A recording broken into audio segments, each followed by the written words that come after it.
देखो ना भाभी, पराग मेरे साथ झगड़ता ही नहीं है। मेरी समझ में नहीं आ रहा है कि मैं क्या करूं। प्रिया, तुम चाहती हो कि पराग तुमसे लड़ता झगड़ता रहे? हाँ? नहीं, मगर जब मेरा मूड हो तब तो लड़ना चाहिए ना। ठीक है, तो उसे समझा दिया करो ना तुम। मैंने बहुत उसे समझाया, मगर वो समझता ही नहीं है। अरे मैं बोलती हूँ तो उसका जवाब भी नहीं देता है, फिर उसमें क्या मजा आता है। वैसे प्रिया, बात तो तुमने बिल्कुल सही कही है। अब देखो ना, आप कह रही है कि मेरी बात सही है और आपने मान भी लिया। अब मैं आपके साथ कैसे झगड़ा कर सकती हूँ? करेक्ट। ये भी बात मान ली। आपने इतना भी नहीं पूछा कि मैं आपसे झगड़ा क्यों करना चाहती हूँ। ठीक है, तो आप बता दो ना। आपने मुझे ब्लैक फॉरेस्ट की रेसिपी अभी तक नहीं दी। ओह, आई एम सो सॉरी प्रिया, मैं भूल गई। अब देखो ना, रेसिपी देने से क्या फायदा? मैं ना खुद तुम्हें ब्लैक फॉरेस्ट बना के खिलाऊंगी, ठीक है ना? नहीं, ऐसा नहीं करना। क्यों? मोटी हो जाएगी ये। तुमसे किसने पूछा? भाभी, मैं 2 खाऊंगी, एक मेरा और एक पराग के हिस्से का।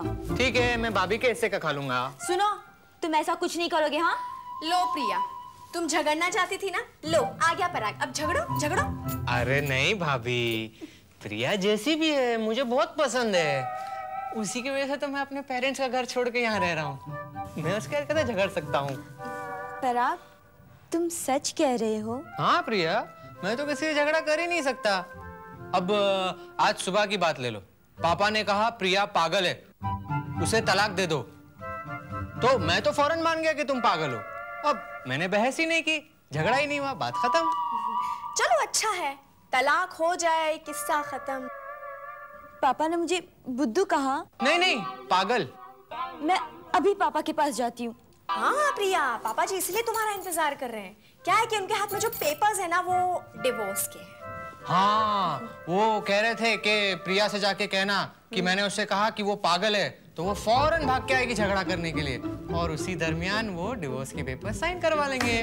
तब तो मैं पापा के पास बिल्कुल नहीं जा सकती। नहीं प्रिया, तुम्हें तो जाना चाहिए। नहीं भाभी, मैं अपने बारे में सभी लोगों की राय बदलना चाहती हूँ। प्रिया, एक बात हमेशा याद रखना, तुम सबको खुश रखने की कोशिश करोगी ना, तो किसी को भी खुश नहीं रख पाओगी, समझी? थैंक्स भाभी, मैं समझ गई। समझ गई? हाँ। क्या क्या क्या क्या समझी? यही कि मुझे सभी लोगों के नामों की लिस्ट तैयार करनी चाहिए जिन लोगों को मैं खुश रखना चाहती हूँ, है ना?